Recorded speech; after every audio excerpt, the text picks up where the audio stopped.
ठीक है भाई, तो रिकॉर्डिंग स्टार्ट करते हैं, राइट। एंड आपका बैच जो है 11 से 12, ये वाला है न्यू बैच। आज कौन सा दिन है हमारा? प्रैक्टिस डे था लास्ट। ठीक है, डे 11।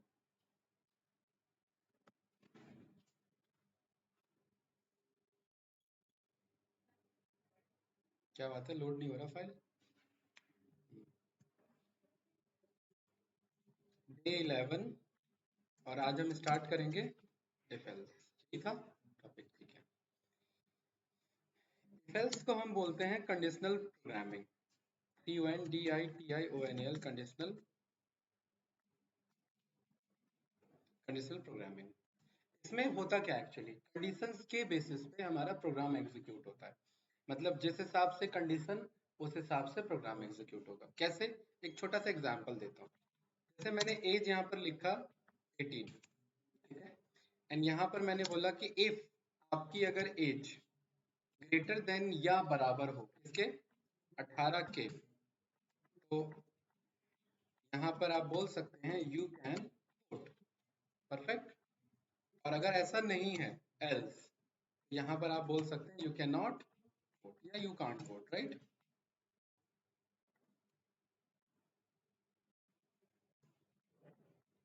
ये नो ऐसा ही पढ़ा हुआ है हमने कुछ। तो मेरे को कह रहा है यू कैन वोट, क्यों? क्योंकि एज मेरी 18 थी। अगर यही कोई 7 साल का बंदा होता तो ये बोलता यू कांट वोट। सवाल ये कि इनपुट बदला, इनपुट के बदलने पे कोड बदल गया। यानी कि कोड तो वही लिखा हुआ है, लेकिन उसका एग्जीक्यूशन बदल गया। कि कौन सा कोड एग्जीक्यूट होना है ये डिपेंड करता है दिए हुए कंडीशंस पे। सो जब हमें कंडीशनली अपने प्रोग्राम को एग्जीक्यूट करना हो, उस केस में हम कंडीशनल प्रोग्रामिंग हर लैंग्वेज में यूज होता है, जिसमें हम इफ एल्स और इफ एल्स लेडर या if, elif and else. Python में कंडीशनल प्रोग्रामिंग के लिए हमारे पास ये तीन कॉन्सेप्ट है। इफ एल्स का इन जनरली यूज होता है, लेकिन ज्यादातर जब बड़े बड़े कंडीशंस लिखने होते हैं हमें, तो इफ एलिफ एल्स का भी हम यूज करते हैं। ठीक है, ये तो जस्ट एक बेसिक एग्जांपल था, राइट। समझते हैं कि ये लिखते कैसे हैं और ये लिखने का कॉन्सेप्ट हमारा क्या होता है। इफ, सबसे पहले हम यहाँ पर लिखते हैं इफ, यानी कि यदि अगर ऐसा है तो। इसके बगल में हमेशा लिखा जाता है कंडीशन। ठीक है, कंडीशन भी हो सकता है, स्लैश कंडीशंस भी हो सकता है। यानी एक से ज्यादा कंडीशंस भी हो सकते हैं। एंड ये बात आप भली बात ही जानते हो कि कंडीशन वो जो बदले में, जो बदले में क्या, बुलियन वैल्यू को रिटर्न करते हो। कि कंडीशन हमेशा क्या होते हैं, जो बुलियन वैल्यू को रिटर्न करते हैं। जैसे अगर मैं इतने ही कोड को रन करता, बस इतने को, तो मेरा क्या आंसर आता? ट्रू या फॉल्स?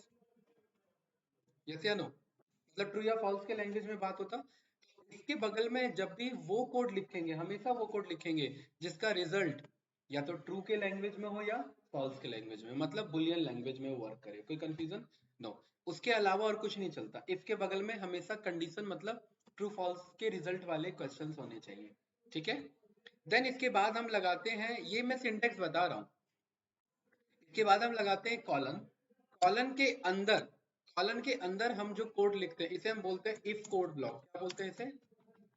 Code block. इसका मतलब है कि अगर ये कंडीशन सही है, अगर इसके बगल का रिजल्ट ट्रू आया, तो इसके अंदर का कोड एग्जीक्यूट होगा। इफ कोड ब्लॉक का मतलब होता है दिस विल एग्जीक्यूट। कंफ्यूजन तो नहीं इसमें? यानी ये एग्जीक्यूट कब होगा? जब इफ के बगल की रखी हुई कंडीशन ट्रू निकलती है। अब इसके ये जो इफ कोड ब्लॉक है, ये जस्ट एक कोड ब्लॉक नहीं, ये बहुत बड़ा एरिया है। इसके अंदर, इस अकेले इफ कोड ब्लॉक के अंदर में 400-500 लाइन का कोड अलग से हो सकता है। और हो सकता है उसके अंदर दोबारा इफ हो, और फिर उस इफ के अंदर में फिर से कोड हो सकता है हमारा। देन अगर ये इफ कंडीशन फेल हो गई किसी भी रीजन से, कंडीशंस के बेसिस पे, एल्स के बगल में हम कंडीशन नहीं लिखते हैं। क्यों? जैसे मैंने आपसे बोला कि भाई घूमने चलोगे, तो आप इसका जवाब दोगे हाँ। तो मैं दूसरा मतलब तो अपने आप निकाल लिया ना कि आप घूमने नहीं जाओगे, अगर आप ना बोलते हो तो एल्स के बगल में हम कंडीशंस नहीं लिखते हैं। No condition. क्यों यहाँ पर नो कंडीशन होते हैं? क्योंकि इफ अगर नहीं चला, तो जो बच गया वो किस में चल जाएगा? एल्स में चल जाएगा। सेम, एल्स के बगल में भी कॉलन लगता है और कोई कंडीशन नहीं लिखा जाता। एंड इसके अंदर कौन सा कोड ब्लॉक होता है? एल्स कोड ब्लॉक होता है। और ये तब एग्जीक्यूट होगा this will only execute when if fail, यानी कि जब पर्टिकुलरली आपका इफ फेल हो जाता है तो उस केस में आपका एल्स कोड ब्लॉक एग्जीक्यूट होगा। इस पूरे कोड में कोई कंफ्यूजन नो। ये जस्ट एक सिंटेक्स है, ध्यान रखना। इस तरीके से इतना कहानी लिख के कोड नहीं लिखते हैं। लिखते कैसे हैं? लिखते ऐसे हैं जैसे कि फॉर एग्जांपल मैंने आपसे बोला कि भाई ये जो इंस्टीट्यूट है ये राहुल नाम के बंदे को ही एंट्री अलाउ करेगा। जैसे गार्ड होता है ना गेट पे, वो आई कार्ड चेक करता है, उसके बाद ही वो अलाउ करता है। तो यहाँ पर एक मेरा गार्ड है, ठीक है, सिक्योरिटी, ये मेरा सिक्योरिटी का बंदा है, RITY, ठीक है। ये इनपुट मेरे से मांगता है और यहाँ पर ये मेरे से बोलता है, क्या बोलता है? Show your ID card. मैं बदले में यस और नो बताता हूँ। अगर मैंने यस लिख दिया मतलब मैंने ID कार्ड अपना शो कर दिया, और यहाँ पर मैं लिखूंगा इफ, और यहाँ मैंने लिखा सिक्योरिटी।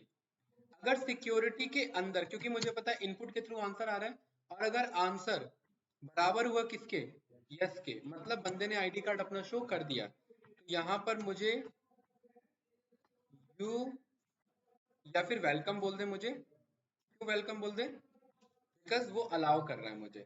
और अगर ऐसा नहीं होता, मतलब मैंने इफ के इसके इनपुट के अंदर में अपना ID कार्ड शो नहीं किया, तो मुझे सीधा बोले यू आर नॉट अलाउड। या नो? देखिए बहुत अच्छा प्रोग्रामिंग होता है इफ एल्स। जितना ज्यादा आपका इफ एल्स मजबूत है उतना ज्यादा आपका लॉजिक मजबूत होता है, ठीक है। क्योंकि जब आप बड़े बड़े कोड राइट करते हो ना, उसमें ज्यादातर इफ एल्स और लूप्स, इफ एल्स और लूप, बस यही मिला जुला के कोडिंग चलता है। जैसे ही मैंने रन किया, मुझे क्या कह रहा है? Show your ID card. मैंने यहाँ पर बोल दिया हटो, तो मुझे क्या कह रहा है? भाई ऐसे मैंने हटाया तो मना कर रहा है मुझे, यू आर नॉट अलाउड। लेकिन मैंने बोला यस, तो ये मुझे वेलकम कह रहा है। यानी देखिए बहुत बेसिक सा कोड है। इसने चेक किया कि सिक्योरिटी में इनपुट क्या आया, अगर इनपुट यस के बराबर था तो उसके अंदर का कोड चल गया, और अगर ये यस के बराबर नहीं था तो इफ नहीं चला, इफ नहीं चला तो क्या चल गया? एल्स चल गया। कुछ पूछना है इसमें तो बताइए।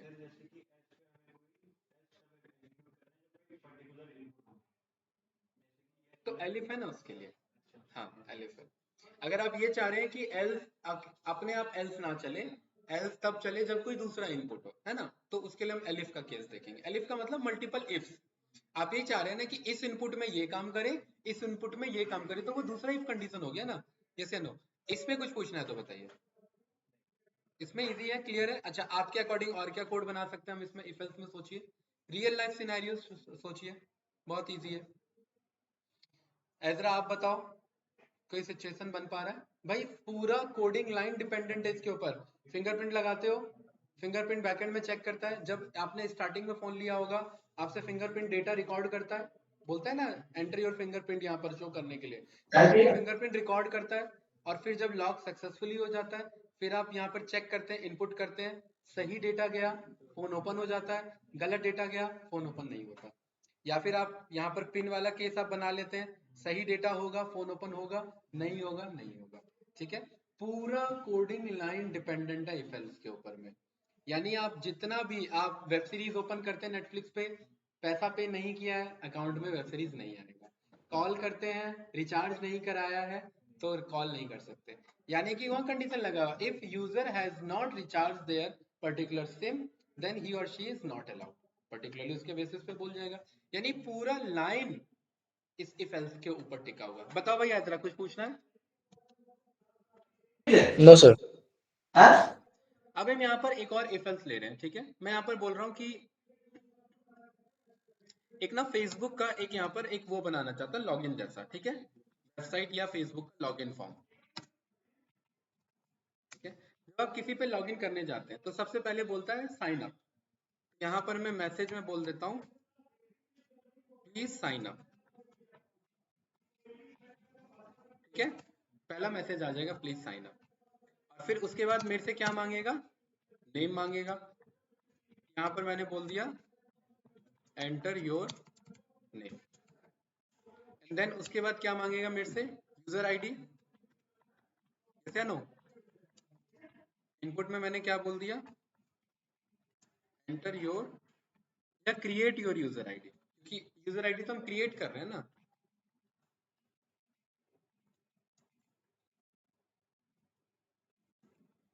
देन यूजर आईडी क्रिएट करने के बाद हम क्या क्रिएट करते हैं?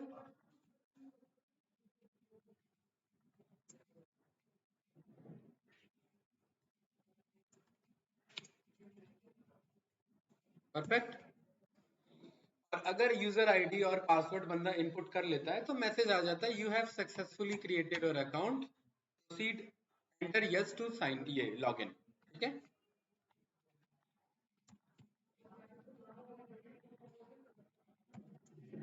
you have successfully created your account, right. और यहाँ पर एक इनपुट बॉक्स आ जाए आंसर के अंदर, और यहाँ पर बोले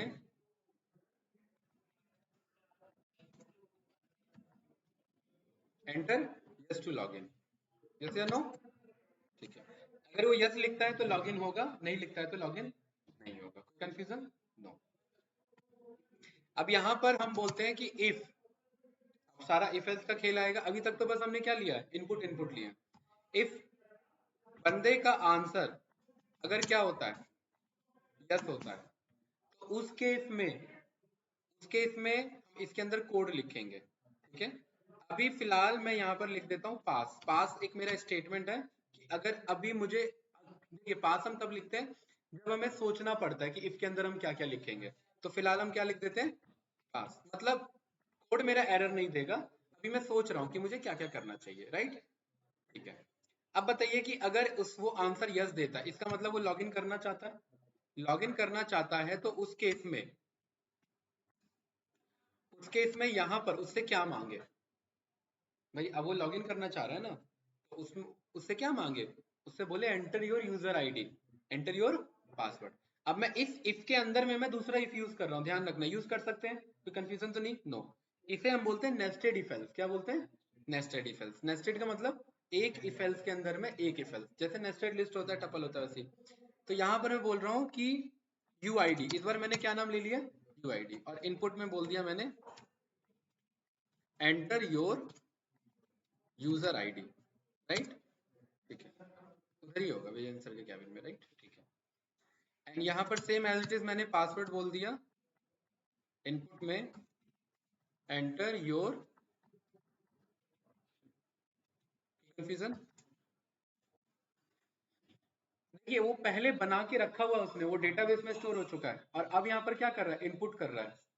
उसने पहले जो बनाया था यूजर आईडी, और अब जो इनपुट कर रहा है, उसने पहले जो पासवर्ड बनाया, अब जो इनपुट कर रहा है, वो दोनों सेम होगा तभी तो लॉगिन होगा उसका। वो दोनों सेम नहीं होगा तो लॉगिन होगा नहीं। यहाँ पर मुझे अगेन क्या लेना पड़ेगा, इफ कंडीशन, और मुझे क्या बोलना पड़ेगा कि अभी जो इसने यूआईडी भरा, अगर ये बराबर है किसके, पुराने यूजर आईडी के, तो ये एक कंडीशन है, दोनों सही होने चाहिए। दो दो एक से ज्यादा कंडीशन चेक करने के लिए हम क्या लिखते हैं? हाँ, याद करिए, सब सीखा हुआ है हमने। एंड, याद है कि नहीं याद है? एक से ज्यादा कंडीशन चेक करने के लिए हम क्या करते हैं, एंड कंडीशन चेक करते हैं। और एंड का फाइनल रिजल्ट ट्रू कब होता है, जब सारे कंडीशन ट्रू होते हैं। यस या नो, भूले तो नहीं हो ये सब? ठीक है भाई, आप खुद सोचो ना, यूजर आईडी भी तो सही होना चाहिए और पासवर्ड भी सही होना चाहिए। खाली यूजर आईडी सही होने पे एंट्री दे देगा, पासवर्ड भी तो होना चाहिए ना, या पासवर्ड सही होने पे एंट्री दे देगा, यूजर आईडी कुछ भी हो, ऐसे तो नहीं चलेगा। तो यहाँ पर हमने एक कंडीशन को ऐसे ब्रैकेट में लिख दिया। आप ब्रैकेट में नहीं लिखे तो भी चलता, लेकिन हम ब्रैकेट में लिख देते हैं, पहला कंडीशन। एंड सेकेंड, अभी जो इसने पासवर्ड इनपुट लिया यहाँ से, ये किसके बराबर होना चाहिए, जो उसने पासवर्ड, देखिए मैं टैब बटन से ऑटो कंप्लीट कराता हूँ, जो पासवर्ड उसने पहले बनाया था। और अगर ये दोनों कंडीशन, अगर वो दोनों सही फिल करता है तो इसका रिजल्ट ट्रू होगा, इसका रिजल्ट ट्रू होगा, एंड ट्रू का रिजल्ट ट्रू होगा। इफ के बगल में क्या आ गया, ट्रू आ गया। और इफ के बगल में ट्रू आ गया मतलब इफ के अंदर का कोड रन करेगा। और मैं यहाँ पर क्या बोलना चाहता हूँ, यहाँ पर मैं बोलना चाहता हूँ वेलकम, और मैंने एफ स्ट्रिंग पढ़ा हुआ है, और नेम मैंने पहले ही ले रखा है बंदे से, यस या नो। नेम तो मैंने पहले इनपुट ले लिया था ना, एफ स्ट्रिंग पढ़ा हुआ है हमने, भूल गए आप लग रहा है। ऐसे फॉर्मेट में हमने यहाँ पर कार, प्राइस, और मॉडल ऐसा करके कुछ पढ़ा था। आई हैव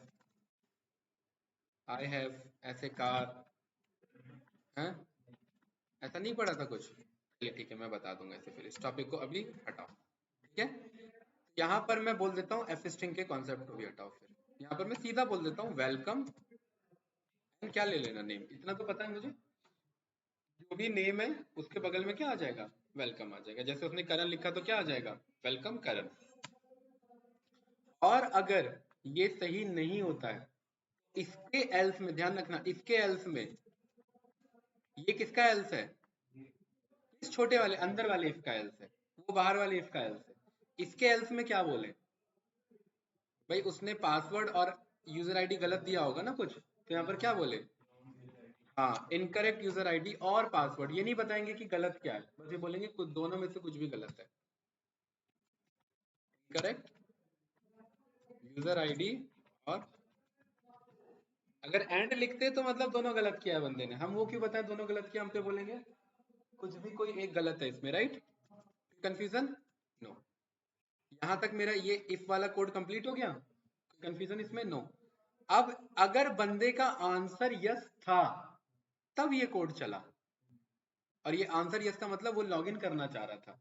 अगर बंदे का आंसर यहाँ नो होता या कुछ और होता, तो यहाँ पर क्या लिखा होता, फिर ये वाला इफ नहीं चलता, राइट। ये वाला इफ कब चलेगा, जब वो आंसर यस करेगा। अदरवाइज वो क्या करेगा, कुछ भी करे, नो करे या कुछ और करे, तो ये इफ नहीं चलेगा। क्या चलेगा उसका, इस वाले इफ का एल्स चलेगा। तो एल्स में मैं क्या बोलना चाहता हूँ, थैंक्स फॉर साइन अप, ऐसा कुछ बोल दे, राइट। ठीक है, thanks for sign up, right, perfect, thanks for this sign up, perfect. चलिए ये मेरा कोड बन गया।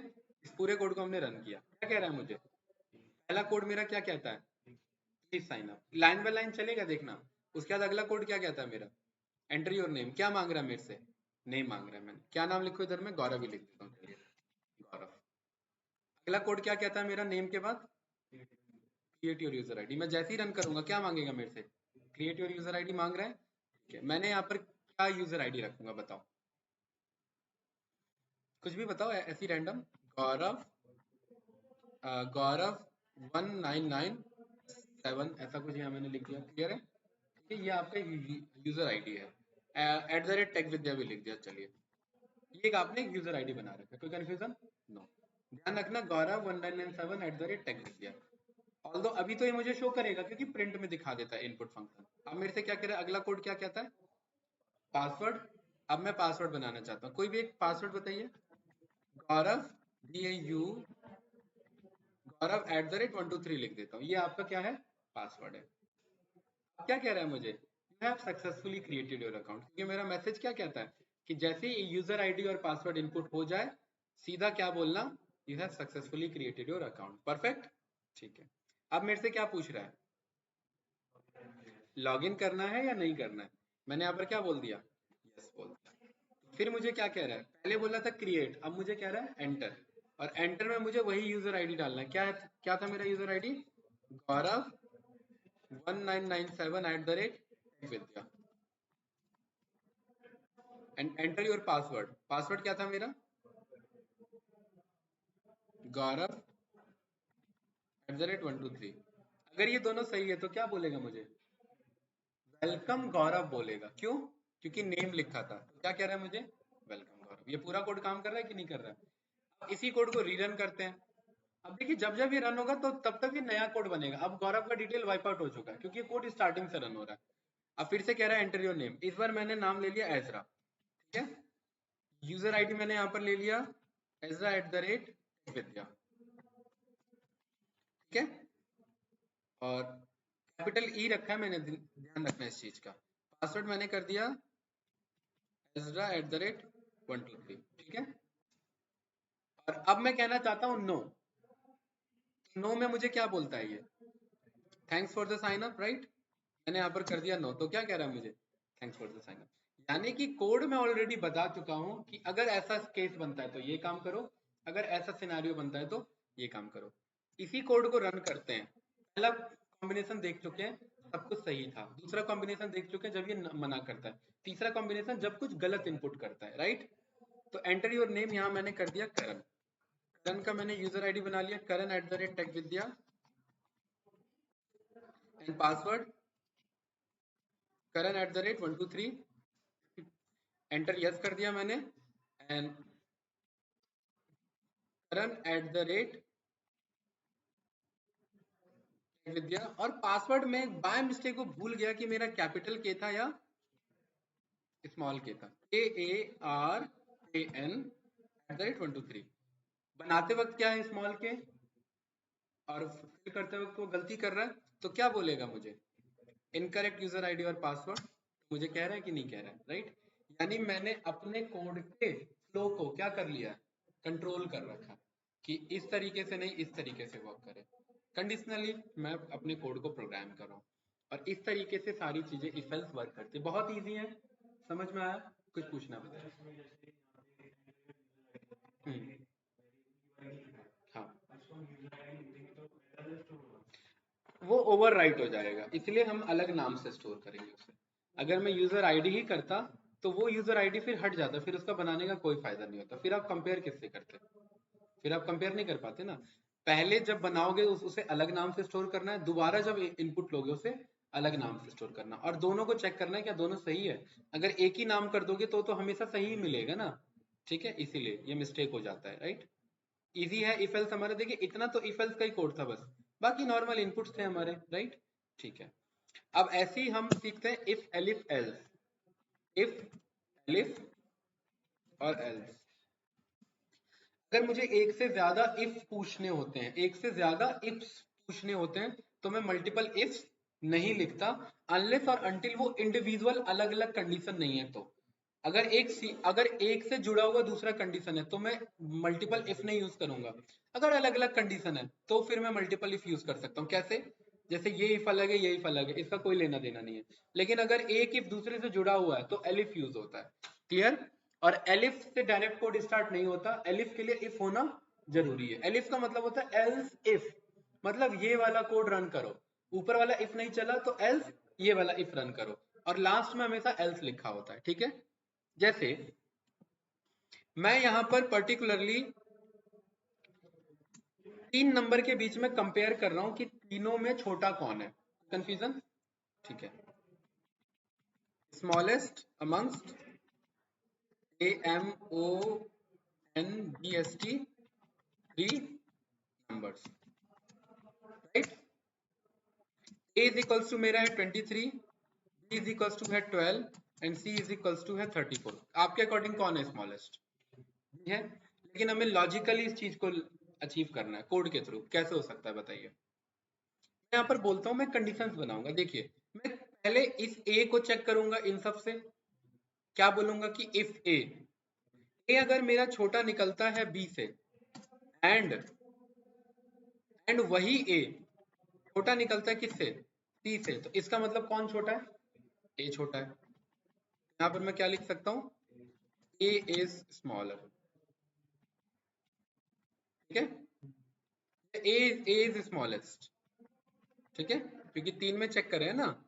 चलिए, अब दूसरा इफ, तो मैं दूसरा इफ नहीं लिखूंगा, मैं क्या लिखूंगा, एलिफ लिखूंगा। एलिफ, एलिफ मतलब क्योंकि अभी मेरे बाकी इफ कंडीशन कंप्लीट नहीं हुए, अभी मेरे और भी तो इफ बचे हुए हैं ना, यस या नो। तो मल्टीपल इफ के लिए हम यूज करते हैं एलिफ का। अब मैं किसको किससे चेक कर रहा हूँ, अब मैं बी को चेक करूंगा ए से एंड बी को की सी से। देखिए अगर मल्टीपल लिखा हो तो ब्रैकेट में इनक्लोज कर सकते हैं, ठीक है, कोई फर्क नहीं पड़ेगा इससे। लेकिन इससे रीडेबिलिटी इजी रहती है, बस नहीं करना चाहो तो कोई इश्यू नहीं है। लेकिन ज्यादातर ऐसे आपको देखने को मिलेगा। ध्यान रखना, एलिफ के बगल में कंडीशन लिखा जाता है, एल्स के बगल में कंडीशन नहीं लिखा जाता है। एल्स हमेशा लास्ट कंडीशन होता है। किसको किससे कंपेयर कर रहे हैं, बी को। अगर बी लेस देन ए है एंड बी ही लेस देन सी है, तो यानी कि बी क्या है, बी सबसे छोटा, यस या नो।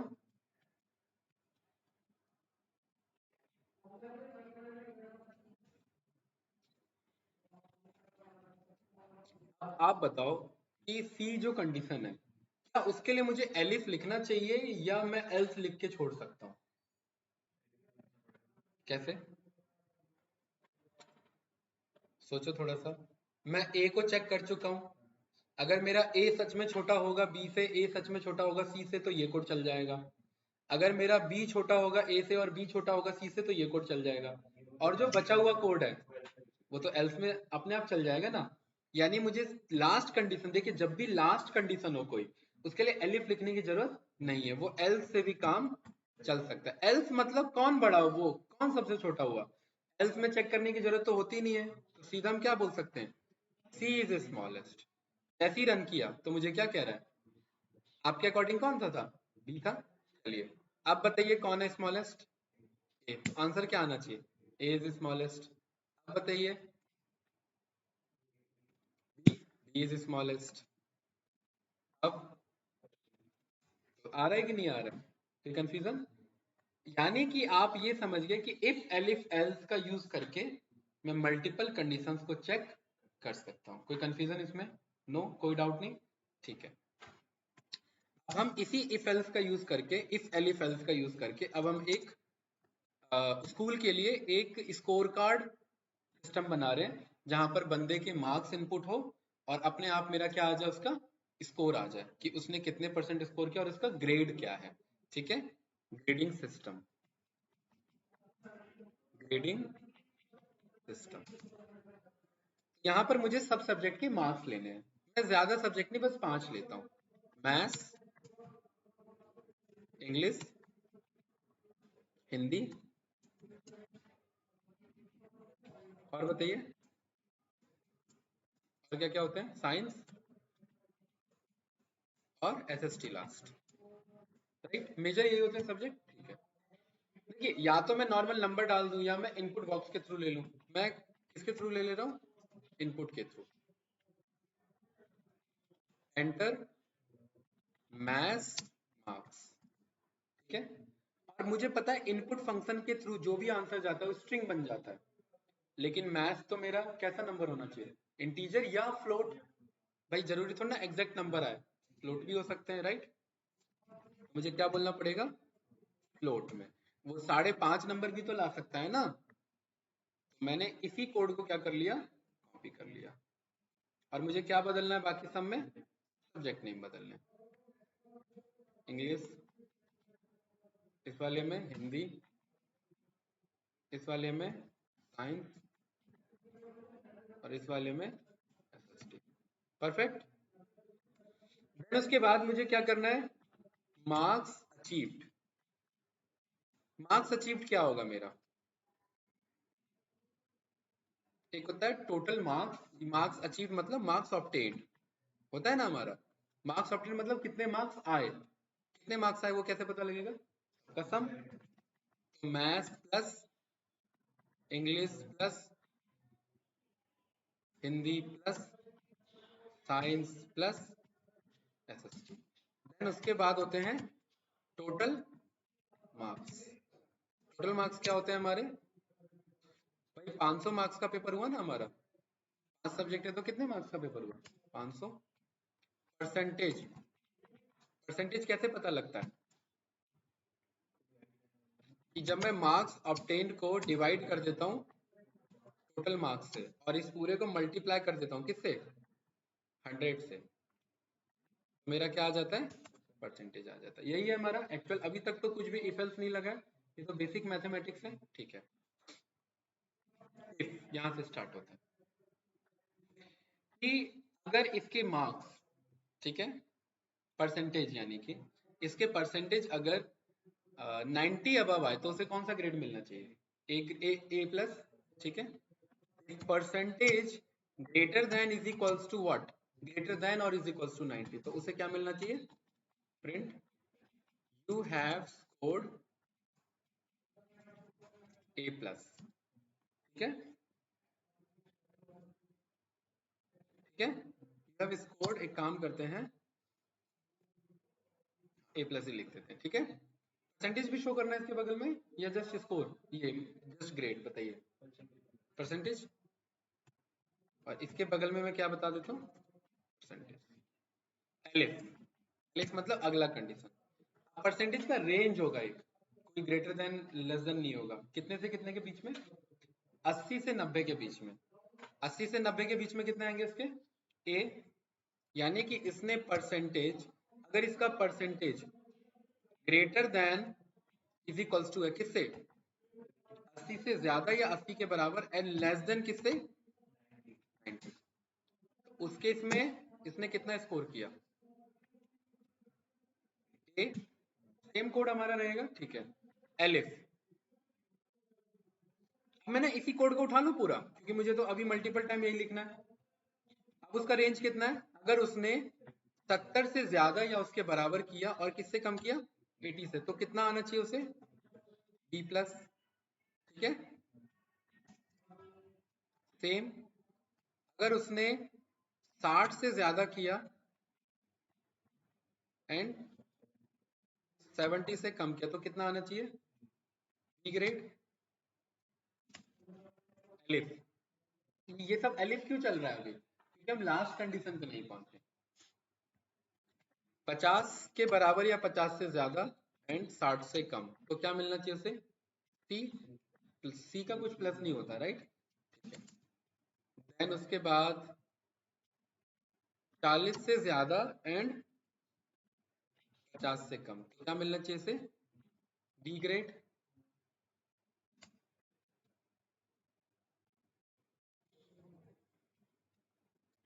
अगर उसने 33 से ज्यादा, 33 से ज्यादा और 40 से कम, ये 33 से नीचे वाला तो फेल है ना हमारा, तो उसे ई ग्रेड। और एल्स, एल्स मतलब क्या? एलिफ लिखना है इसके लिए, एल्स डायरेक्ट। एल्स वो क्या है? 33 से कम है इसका मतलब, वो तो सीधा क्या हो जाए? यू हैव स्कोर्ड बताने की जरूरत ही नहीं है, वो क्या हो चुका है? वो सीधा फेल हो चुका है। यू आर फेल, एंड इसका परसेंटेज भी बता देंगे। परफेक्ट, ये मेरा पूरा कोड है। देखिए बहुत इजी है।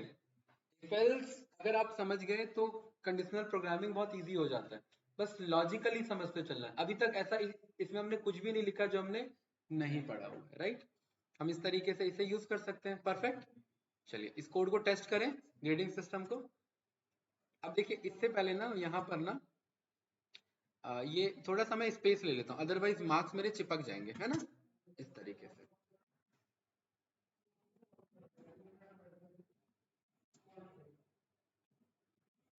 परफेक्ट, ठीक है। अब देखिए थोड़ा सा गैप होकर के आ रहा है। किसके मार्क्स कह रहा है मुझे? Enter math marks. कितने आया बताओ भाई 100 में से? 78। इंग्लिश के 87, हिंदी के 77, साइंस के 67 एंड एसएसटी के 78। कितने आने चाहिए मुझे नहीं पता। ये कह रहा है मुझे you have scored B plus with 77.4। अब मैं चाहता हूँ इसके बगल में परसेंटेज का साइन बन के आ जाए, तो कॉमा कोट्स में क्या लिख दो यहाँ पर? परसेंटेज।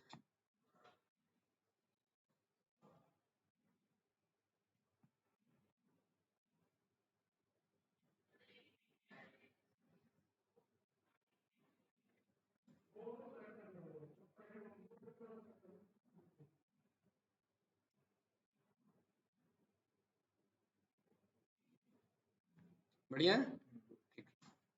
Math marks 55, 44। अरे अभी भी बचा हुआ है बंदा। एसएसटी में 10 मार्क्स लाके भी बचा हुआ है, क्यों? क्योंकि ओवरऑल, ओवरऑल पास है, राइट? तो कितना आया उसका? ई ग्रेड आया।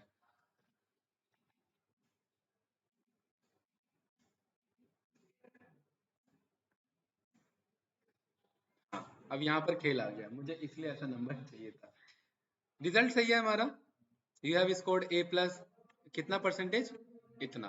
क्या आपके अकॉर्डिंग इतना बड़ा रिजल्ट होता है क्या? इसे राउंड करना पड़ता है। तो हमारे पास एक राउंड नाम का फंक्शन है, जैसे हमने लास्ट क्लास में फंक्शंस पढ़े थे ना, ऐसे ये राउंड नाम का फंक्शन है। इसे अगर आप कोई बहुत बड़ा नंबर देते हैं ऐसे, आप बगल में डिजिट में बता सकते हैं कॉमा डाल के कि कितने डिजिट तक का नंबर चाहिए। अगर मैं 2 बोल देता हूँ तो कहाँ तक आएगा, 2 डिजिट तक का आएगा। ऐसे ही मैं बोल रहा हूँ ये जो परसेंटेज है, इस परसेंटेज को क्या कर लेना, बाहर से क्या करा लेना, राउंड, ठीक है। और कितने डिजिट तक में, 2 डिजिट तक में, कोई कंफ्यूजन तो नहीं, ठीक है। अब इस कोड को दोबारा रन करें, सेम यही मार्क्स दूंगा, 89, 87, 99, 90, 99, 89, 87, 99, 90 एंड 99। आ रहा है कि नहीं आ रहा है, 98, 92.8%, बढ़िया है कि नहीं यार, ठीक है। ये सब कैसे अचीव हुआ, कंडीशनल प्रोग्रामिंग से, है ना, इफ एल्स के थ्रू हमने अचीव किया। और जैसे ही इफ एल्स आए, मैंने पहले ही कहा था कोड का लेंथ बढ़ जाएगा, राइट। और जैसे ही लूप आएगा तब एक्चुअल कोडिंग पे आ जाओगे। तो इस वीक के एंड तक में हम लूप पे पहुंच जाएंगे, राइट।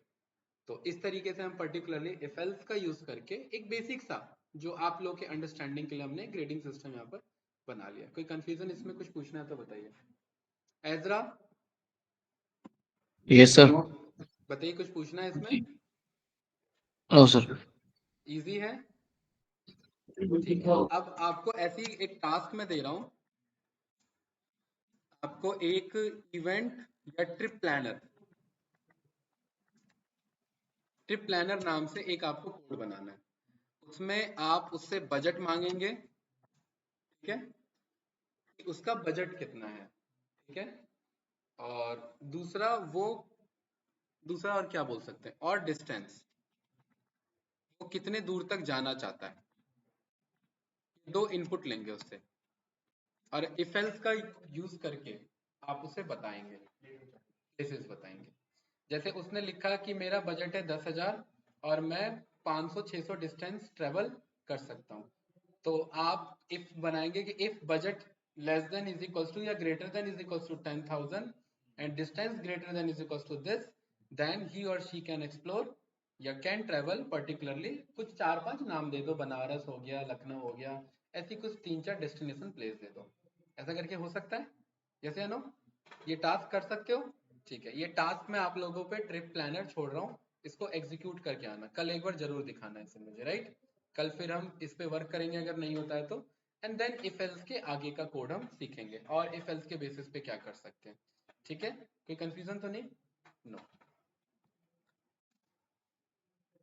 जैसे कि एक हमारा एक पर्टिकुलरली हमने स्टार्टिंग में कोड सीखा था पैलिंड्रोम वाला, याद है, एक पैलिंड्रोम। हमें चेक करना है कि बंदे का नेम पैलिंड्रोम है कि नहीं है। तो हम क्या करेंगे, नेम इनपुट लेंगे, यहाँ बोलेंगे एंटर योर नेम। और मुझे पता है वो नेम कैपिटल और लोअर भी हो सकता है, और टाइटल भी हो सकता है, अपर भी हो सकता है। मैं इसी को नेम को ही मैं क्या बना ले रहा हूँ, लोअर केस बना ले रहा हूँ, कि लोअर में ही मैं कंपेयर करूंगा। और इफ सीधा बोल रहा हूँ कि बंदे ने जो नेम भरा, अगर वो बराबर निकला नेम के रिवर्स से, इसका मतलब वो क्या है, इट इज अ पैलिंड्रोम। और अगर ऐसा नहीं है तो वो एल्स में वो क्या है, it is not a palindrome. या नो, बेसिक सा कोड हमारा। नयन क्या कह रहा है मुझे, it is a palindrome. Dad क्या होगा, पैलिंड्रोम। अक्षय मना कर देगा, it is not a palindrome. Nitin palindrome. Perfect है कोड, यानी आप इफ एल्स का यूज करके बहुत सारी चीजों को रिजॉल्व कर सकते हैं, ठीक है। तो इसी के साथ मैं इस फाइल को क्लोज करता हूँ, और कल आप लोग वो जो मैंने टास्क दिया वो एग्जीक्यूट करके लाना, एंड इसी के आगे कल कंटिन्यू करते हैं इफ एल्स पे, ठीक है।